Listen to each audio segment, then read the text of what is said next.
Em que casas, cidades, bairros e jardins iremos viver no futuro? Pedro Nunes tem 21 anos e está a tirar o curso de Arquitetura na Universidade Técnica de Lisboa. Dentro, em breve, quer estar a desenhar e projetar os espaços que iremos habitar. Quando entramos aqui na faculdade, se calhar imaginamos arquitetura é edifícios, casas, edifícios públicos, mas é muito mais que isso. Se calhar até um projeto só para um simples parque, projetos de urbanismo, ou seja, é muito vasto e nós, à medida que estamos cá, vamos apercebendo que a arquitetura engloba muita coisa e não é só fazer edifícios. O seu objetivo enquanto arquiteto é fazer muito dinheiro? Não tem a ver com dinheiro, porque para isso ia para a economia, se calhar, ou para a política, não sei, mas tem mais a ver com a pessoa ao estar cá, começa-se a gostar mesmo disto, ou se não se gosta mesmo disto, eu acho que as pessoas acabam por desistir, porque é muito trabalhoso e ao exigirem muito de nós, se nós não estamos a gostar, não vamos conseguir acabar sequer o curso e muito menos estar preparados para o mercado de trabalho. Pedro António Janeiro, há 18 anos, também se debruçava sobre os estiradores da Faculdade de Arquitetura de Lisboa. Hoje, já doutorado, é professor na mesma escola. O panorama imobiliário quis saber que profissionais estão aqui a ser preparados por si e pelos seus colegas do corpo docente. Eu julgo que nós estamos a formar arquitetos humanistas, quer dizer, arquitetos que reconheçam no outro um habitante e não desenhar edifícios, espaços habitáveis, sejam eles interiores ou de qualquer outro género, ignorando o sujeito que o vai habitar, não é? Portanto, esse sujeito às vezes é mais hipotético, outras vezes é uma situação mais concreta, mas quer dizer, nós tentamos não perder o pé, quer dizer, não desenhar só formas que fiquem bem em fotografias de revistas de arquitetura, mas muito preocupados com essa parte humana, não é? Nos primeiros anos da vida académica de Pedro Janeiro, a sua faculdade ainda estava situada no coração do Chiado. Agora conversa connosco na sala dos professores, sóbria e de extremo bom gosto, nas novas instalações, também sobranceiras ao Rio Tejo, mas mais perto da Foz. Como sentiu a mudança da faculdade para o campus do Alto da Ajuda? O Convento de São Francisco é um espaço privilegiado, não é? Porque tem toda aquela simbólica de ter sido um convento, de se sentir assim ainda os frades franciscanos a passear por ali. Nessa altura, em 1992, abriram vários cursos na Faculdade de Arquitetura, cursos novos, de moda, de design, de planeamento, de gestão urbanística e, portanto, os números de clausos aumentaram e nós ficámos muito apertados, não é? Portanto, eu ainda passei aqueles 2 anos já de uma forma muito apertada e, portanto, era inviável. Então viemos para aqui. Foi muito interessante também vir para aqui, porque as salas estavam praticamente vazias, não havia ainda os estiradores, era uma escola completamente nova, completamente branca, como se fosse uma maquete gigante. A direção da Faculdade de Arquitetura da Universidade Técnica de Lisboa convidou o panorama imobiliário a visitar a sua escola e abriu-nos as portas de vários espaços de referência. A Sala Rainha Sónia, a Biblioteca, a Sala Cargaleiro e ainda espaços de convívio e trabalho, como ateliês, que também servem de salas de aula. Cá fora ficámos a conhecer o refeitório comum a outras escolas do Alto da Ajuda. Em abril de 2008, os monarcas do país mais rico do mundo visitaram Portugal. Sónia, rainha da Noruega, patrocinou neste espaço uma exposição das melhores obras da arquitetura norueguesa. A sala ficou com o seu nome e hoje está preparada para a realização de conferências, seminários e outras sessões públicas.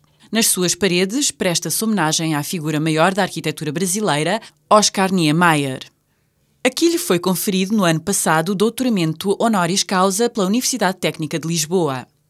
O arquiteto, que perfeitamente lúcido e ativo celebrou o seu centenário em 2007, não veio então a Lisboa e fez-se representar por 2 dos seus netos. O peso da idade e a sua conhecida fobia aos aviões retiveram-no no Brasil. Mas há 15 anos atrás, o homem que no interior do seu país viajava sempre por terra, entrou num avião e aterrou em Lisboa. Também veio conhecer a Faculdade de Arquitetura da nossa capital. Este espaço é um testemunho claro da abertura da Faculdade de Arquitetura de Lisboa a todas as correntes das artes, do saber e do pensamento. No final de 2009, esta mesma sala, onde o comunista Oscar Niemeyer foi homenageado, recebeu a visita de Dom José Policarpo, cardeal patriarca. Veio aqui inaugurar o curso de Arquitetura de Igrejas. É uma das especializações oferecidas pela faculdade.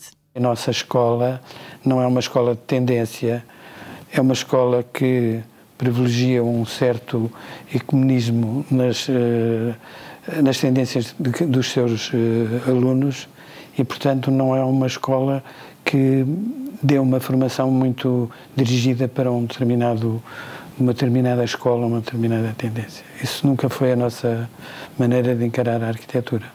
O professor Francisco Berger, que ocupa de novo o cargo de presidente da Faculdade de Arquitetura de Lisboa, depois de nos reafirmar o espírito eclético da escola, referiu alguns dos nomes que por aqui passaram. Fui colega agora de um professor que está com alguma polémica à volta dele, que foi o professor Trofa Real, o professor Tomás Taveira. Está ali um professor que foi meu professor e que eu muito prezei, e que tenho pena que já tenha desaparecido, que é o professor Frederico Jorge. E o vice-presidente, professor Manuel Couceiro, quis recordar também outros arquitetos que por aqui passaram.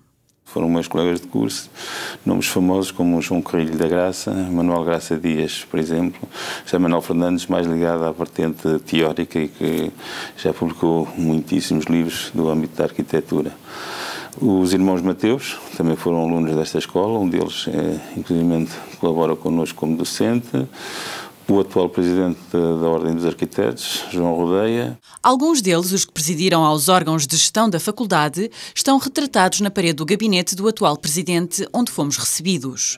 Arantes e Oliveira, ministro das Obras Públicas no antigo regime, Pereira Brandão, Antero Ferreira, Frederico Jorge, que teve, como outros, um papel decisivo na reabertura da escola após o 25 de Abril, o arquiteto Trofa Real, sem o nariz do Woody Allen, e o nosso interlocutor de hoje. O acesso à faculdade não é fácil porque a procura é grande e a sua projeção fora de fronteiras atrai um elevado número de estudantes estrangeiros. O professor Francisco Berger referiu-nos alguns números e o leque de cursos oferecidos pela escola superior que dirige. O ano passado foi 16,73. 16,73 a nota mais baixa da entrada. O que quer dizer que os que entraram, todos os outros, tinham uma média mais alta. Embora nas outras vertentes, não arquitetura, as classificações não sejam exatamente as mesmas. E a mais baixa de todas, o que é moda, neste momento, 13,8. Nós hoje temos cerca de 2.500 alunos nos 3 ciclos. Os ciclos, após o processo de Bolonha ter entrado em vigor obrigatoriamente, que nós ingressámos também, o primeiro ciclo corresponde a estudos arquitetónicos, que é comum a 4 licenciaturas, que são arquitetura interior, gestão urbanística e planeamento urbanístico. São 3 anos. A partir daí, os 2 anos consequentes ou sequentes são o segundo ciclo, têm apenas 2 anos e correspondem a um mestrado integrado. Depois, o terceiro ciclo, que é subsequente e que hoje tem 3 anos de frequência obrigatória, é o curso de doutoramento. A faculdade está aberta aos novos desafios que se colocam à arquitetura e à comunidade a quem presta serviços. No domínio das energias renováveis, por exemplo, o vice-presidente, professor Manuel Couceiro, referiu-nos o envolvimento de alunos e docentes na construção de painéis fotovoltaicos que em breve irão equipar e fornecer energia à faculdade e um protocolo celebrado com a Câmara Municipal de Lisboa para a investigação e desenvolvimento de mini-centrais eólicas para a cidade. Ele próprio está envolvido num outro projeto no domínio dos novos materiais para a arquitetura, a utilização da cortiça no revestimento de edifícios. Em Corus, as instalações do Observatório do Sobreiro e da Cortiça são já uma obra erguida com recurso a esta matéria natural, nobre e de tanta importância para a economia portuguesa. A finalizar a nossa conversa com a direção da faculdade, o vice-presidente referiu alguns dos desafios que hoje se colocam à arquitetura e ao corpo docente da escola que dirige. Quando eu era aluno, e não foi assim há tanto tempo como isso, dizia-se que o arquiteto desenhava da cidade ao parafuso, portanto fazia tudo um pouco. Hoje em dia as coisas especializaram-se. E na sequência disto vêm 2 tipos de mentalidade que se transportam para o corpo docente. E portanto há aqui uma diversificação daquilo que era um espírito do antigo corpo docente de uma faculdade de arquitetura, ou nesse caso da Escola de Belas Artes, para um panorama muito mais abrangente e que traz alguns riscos. Se formos à arquitetura mais especificamente, nós podemos pensar que os grandes nomes da arquitetura são bem-vindos à faculdade, mas não são os professores do dia-a-dia, são os professores do grande gesto, de uma intervenção ou outra mais marcante. Mas aquele que é o professor de projeto do dia-a-dia também deveria saber fazer. E se não o faz, ou se nunca o fez, então como é que ele vai ensinar alguém a fazer com cabeça, tronco e membros? Pensei que a arquitetura não é só o curso de arquitetura vocacionado para ensinar a fazer arquitetura, mas também para pensar, para investigar, mas tem que haver uma formação base, e isso ela não se chega ao resto. Mas a escola está, em primeiro lugar, vocacionada para servir quem aí se prepara e trabalha para o futuro. A Ana Correia ainda é nova na faculdade, está no 2º ano. Deixou-nos o seu depoimento enquadrada num painel de azulejos do mestre Cargaleiro, que dá o nome a esta sala VIP da Escola Superior, onde se reúne o seu conselho científico e se recebem alguns visitantes. Esta escola, talvez primeiro pelo prestígio e porque segundo eu não queria arquitetura, mestrado em arquitetura, queria uma área de arquitetura também um bocadinho mais desviada para o urbanismo, sempre quis, e então era a única que tinha também. Espero realmente fazer aquilo que gosto, nem sei se, pronto, depois vou entrar logo para o mercado de trabalho, provavelmente não é? Mas não estou com expectativas em relação aos salários, ou ter nome, ou não ter, eu quero fazer aquilo que gosto, e pronto, só aqui é que eu vou conseguir. E foram mais os colegas que nos quiseram falar do dia-a-dia na escola e de sonhos, receios e vontades quanto ao seu futuro profissional. Chumbei um ano, mas alguns dos meus colegas, eu tenho uma relação com eles, não é? E sei como é que eles estão a dar. E são poucos os que tiveram a sorte, e digo mesmo sorte, de conseguir encontrar logo um estágio, logo um local de trabalho e inclusive até ser pagos pelo que estão a fazer. Eu acho que isso é um problema dos portugueses, limitam-se muito aos horizontes cá em Portugal, mas pronto, é bom procurar o estrangeiro, mas era melhor que o nosso país, ou melhor, não exigisse de nós para procurar trabalho no estrangeiro, mas se o tiver de ser, tem de ser. O Panorama Imobiliário noticiou na passada semana a apresentação da mais recente edição do estudo da Aguirre Newman sobre a oferta de habitação no concelho de Lisboa. A cidade foi dividida em 11 zonas: Belém Restelo, Ajuda Alcântara, Benfica Telheiras Campolide, Lumiar, Alta de Lisboa, Olivais, Parque das Nações, Avenidas Novas, Zona Oriental, Zonas Históricas e, finalmente, Chiado, Santos e Amoreiras. Os critérios subjacentes à divisão das zonas foi o conhecimento de mercado da Aguirre Newman, foram questões portanto, económicas, no sentido em que do tipo de gama de pessoas a que se destinam as habitações, são gamas mais baixas, se é médio ou médio-alto, portanto são zonas centrais, zonas periféricas, zonas históricas, pronto, a questão da envolvente, que também está referida no meio disto tudo. Paula Sequeira, do Departamento de Estudos da Aguirre Newman, referiu-nos a enorme diversidade apresentada pela oferta nestas diferentes zonas da capital. A nível da análise das zonas, as conclusões que nós retiramos do estudo são essencialmente duas.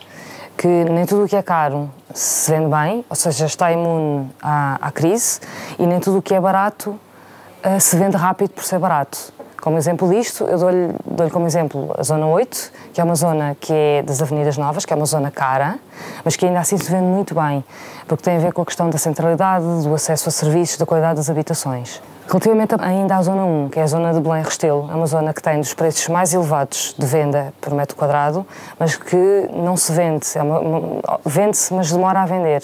Dou-lhe ainda um último exemplo, que é a questão da zona de Alta de Lisboa, que é a Zona 5, que é uma zona que tem do preço mais barato que nós operamos a nível de venda de metro quadrado, mas que é uma zona que se demora muito a vender. Referindo-se aos preços de venda das habitações colocadas no mercado em Lisboa, a economista da Aguirre Newman surpreendeu-nos com a primeira conclusão do estudo produzido pela sua equipa.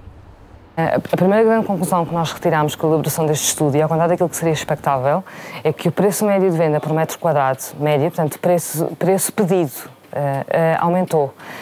Isto tem a ver com, aumentou cerca de 9% em termos anuais, face ao último estudo que a Aguirre Newman realizou.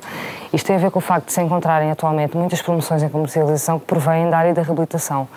e que por norma são em zonas portanto, nobres, em zonas caras, a nível de terreno, de preço de terreno e a nível de material, portanto, do investimento que é feito para essa reabilitação e que encarece esse preço médio de venda. Mas numa conjuntura negativa, Paula Sequeira salienta que o elevado nível de preços apresentados ao mercado foi atenuado pela demonstração de maior flexibilidade negocial por parte dos vendedores e, em paralelo, o crescente interesse no arrendamento com a opção de compra por parte dos compradores. Apurámos também que há uma maior flexibilidade da parte dos promotores em negociar esse mesmo preço médio de venda pedido.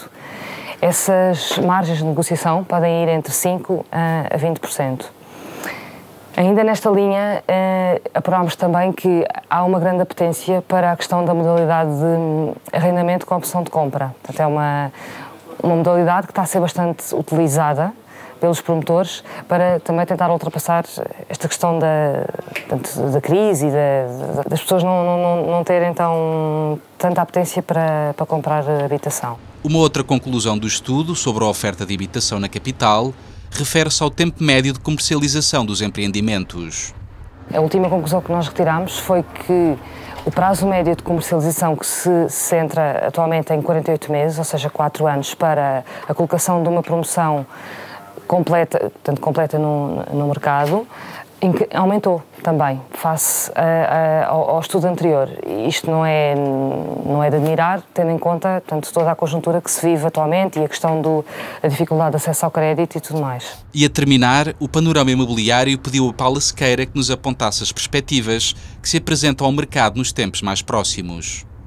Para este ano corrente, para o ano 2010, e pegando um bocadinho no que foi as conclusões do estudo, continuamos a perspectivar um aumento do preço médio de venda pedido por metro quadrado das habitações, em alguns casos específicos, nomeadamente promoções, portanto, mais uma vez, que provêm da reabilitação, localizadas em locais nobres e dirigidas a um segmento de mercado médio ou médio-alto. Continuamos a prever que se mantenha a flexibilidade negocial em termos dos promotores, portanto, para a venda das habitações.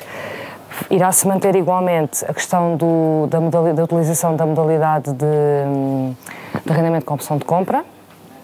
Pensamos que, a nível da facilidade do acesso ao crédito, irá haver uma ligeira melhoria, nomeadamente na segunda metade do ano, e que isso poderá favorecer o incremento das vendas de habitação no concelho de Lisboa.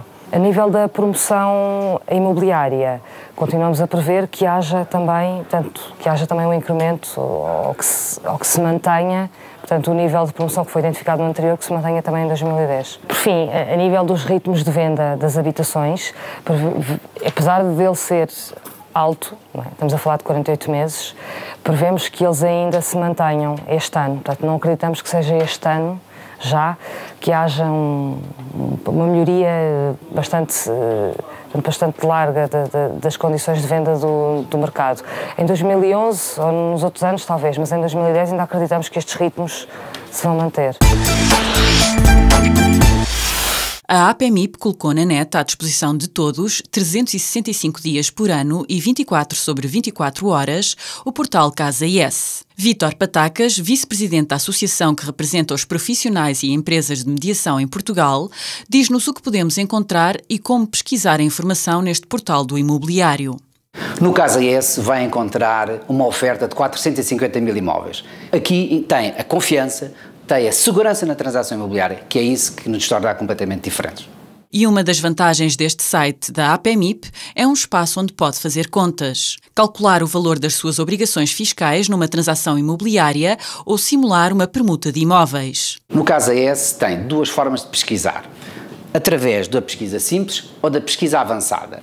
Para além das formas de pesquisas, tem dois importantes corpos de menus, o menu My Casa IS, que já é generalizado no mercado, mas onde eu quero destacar aqui é tudo sobre o imobiliário.